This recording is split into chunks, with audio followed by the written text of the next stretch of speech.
Je suis sûre que tu t'es déjà demandé pourquoi on faisait un sapin de Noël, qui est un arbre qui vient des pays nordiques, alors que Noël se veut chrétien, avec pour origine la naissance de Jésus qui s'est faite à Bethléem en Israël, donc qui est un endroit plutôt désertique où on ne trouve aucun sapin. Donc aujourd'hui, je vais t'apprendre 5 choses qu'on ne t'a jamais dites sur Noël. Mais d'abord, pense à t'abonner pour ne louper aucune vidéo qui serait à venir. On embraye tout de suite. Alors, la première chose que tu ne sais peut-être pas, c'est que Noël n'a pas pour origine une fête chrétienne. Elle a été calquée sur une fête celte qui s'appelle Yule, qui a lieu le 21 décembre, au solstice d'hiver. Ça peut bouger d'une année sur l'autre, mais c'est toujours autour du 21 décembre. On a décidé que ça serait le 25 décembre, quand Jules César a fait son petit calendrier julien. Je crois que c'est moins 45 avant Jésus-Christ, il me semble. Je te laisserai vérifier, il y a un site qui s'appelle hérodote.com, je te laisserai regarder dessus. Donc c'est pour ça qu'après, les chrétiens ont mis la date du 25 décembre pour Jésus, qui serait né sur cette période. Dans la tradition celte, Yule, connu sous le nom de Noël aujourd'hui, est la renaissance du soleil, donc la venue du soleil sur terre. C'est un très beau symbole pour le prophète des chrétiens. Voilà, donc ça c'est l'origine principale. Ensuite, il y a eu, vu que les Romains ont envahi l'Europe, notamment la Gaule, le territoire sur lequel on vit actuellement, qui est la France, enfin, en tout cas pour moi, ils ont mis une fête à eux qui s'appelle les Saturnales, qui a lieu toujours dans la période autour du 20 décembre. Les Saturnales, c'est toujours entre le 17, 23, 24 décembre, suivant les sources. Donc ça reste dans la période de Yule. Et les Romains se sont donc calqués sur le calendrier celte, et surtout gaulois, parce qu'à cette époque-là, c'était les Gaulois, mais les Gaulois étant celtes. Et donc, ça, ils l'ont fait pour pouvoir s'intégrer à la population qui était envahie, pour que ça passe mieux, entre guillemets. Et les chrétiens sont arrivés après, et donc là, ça s'est fait, ils se sont calqués dessus pour mettre la naissance du prophète. Voilà. Le deuxième point que tu ne sais peut-être pas, je regarde mes notes à côté, j'ai un plan, voilà. D'ailleurs, pour ceux qui seraient surpris qu'aujourd'hui je suis en vidéo, je n'ai plus mon ordinateur, donc je ne peux plus faire d'épisodes de podcast en micro. Mais peut-être c'est une bonne occasion d'essayer les vidéos pour voir comment ça se passe. Vous me ferez des retours, savoir si vous préférez le format podcast ou le format vidéo.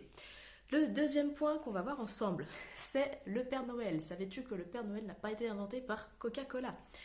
C'est une reprise. Donc, le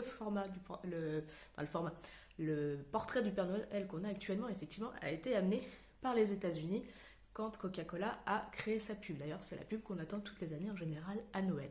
On n'a pas forcément envie d'acheter du Coca-Cola, mais on aime bien les pubs de Coca-Cola.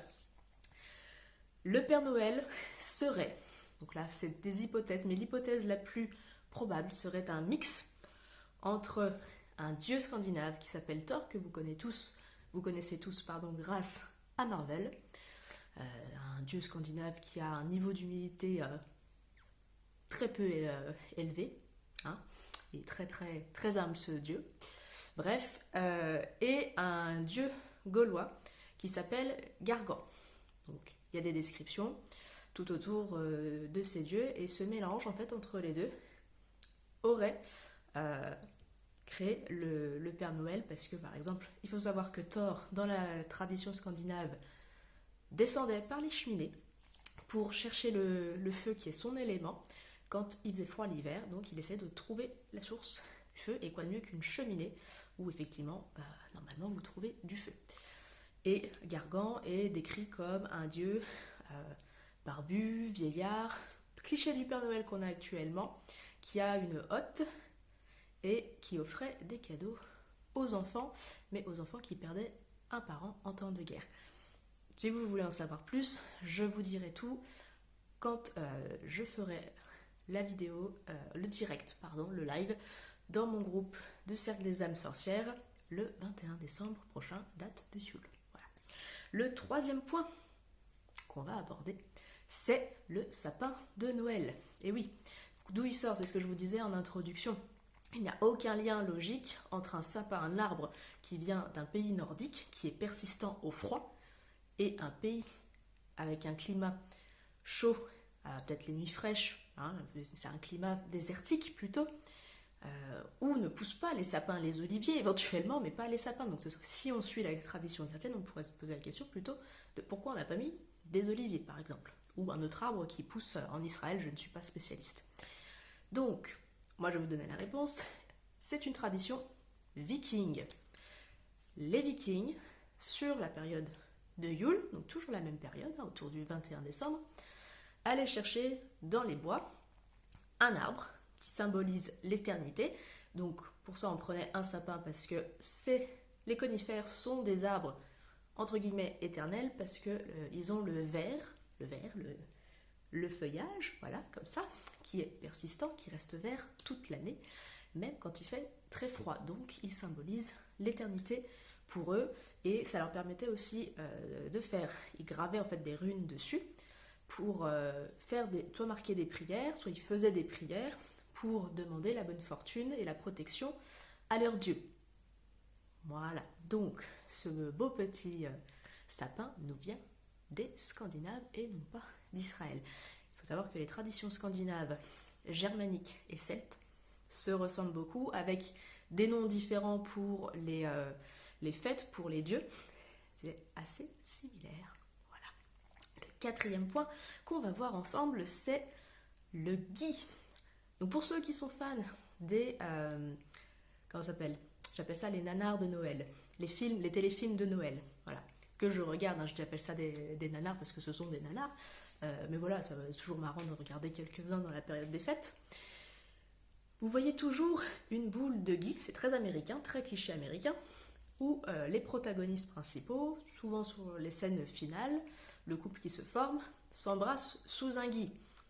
Alors, normalement, le gui, on fait un peu plus que de s'embrasser sous le gui. C'est-à-dire que le gui est un symbole de chance, est censé effectivement attirer l'amour, et est un symbole de fertilité. C'est-à-dire qu'il est placé au-dessus du lit conjugal. Normalement, donc, ce n'est pas juste pour faire des bisous sous le gui, mais pour copuler sous le gui en espérant que vous fassiez des beaux petits bébés. Voilà, donc en fait, c'est une tradition qui parle plus de cul que de trucs romantiques, bisous, quoique bon, le sexe peut être romantique ou pas, suivant comment vous le percevez. On ne va pas rentrer dans ce débat, mais on n'est pas sur quelque chose de très prude. Voilà, c'est très axé sur la fertilité. Pondez-nous des enfants, qu'on ait des bras costauds pour labourer les champs, parce qu'à la base, ce sont quand même des traditions ancestrales, rurales, avec des climats plutôt ardus, et le fait d'avoir des enfants, beaucoup d'enfants, et en bonne santé, permettait d'avoir plus de bras pour labourer les champs, notamment, ou s'occuper du bétail, et c'était important à l'époque. Cinquième et dernier point qu'on va aborder ensemble, c'est la traditionnelle bûche de Noël. Pourquoi une bûche ? Parce que vous avez déjà remarqué que les bûches pâtissières, elles ont vraiment les détails qui vous font penser à une vraie bûche qu'on mettrait dans le feu. Donc quel est le rapport ? Eh bien c'est parce qu'on parle vraiment d'une bûche à la base. Toujours tradition scandinave. Les Vikings qui allaient donc chercher leur sapin également prenaient une bûche, la coupaient et la mettaient au feu. Donc il y a des traditions, des rituels qui sont restés sur cette bûche de Noël. Où les Wicca par exemple gardent les cendres pour le jardin, les gardent pour faire des rituels aussi.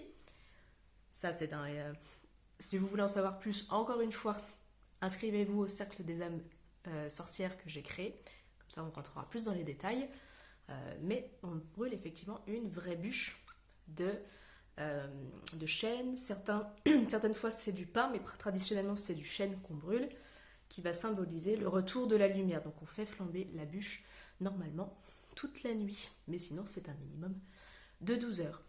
Voilà, donc ce sera tout pour aujourd'hui. Vous voulez en savoir plus ? Contactez-moi et inscrivez-vous au Cercle des âmes sorcières. La prochaine réunion, donc le prochain sabbat qui a lieu, c'est celui dont je viens de vous parler, Yule. Ce sera le 21 décembre, donc contactez-moi rapidement si vous voulez participer. Je vous dis à bientôt pour une nouvelle vidéo. Ciao, ciao.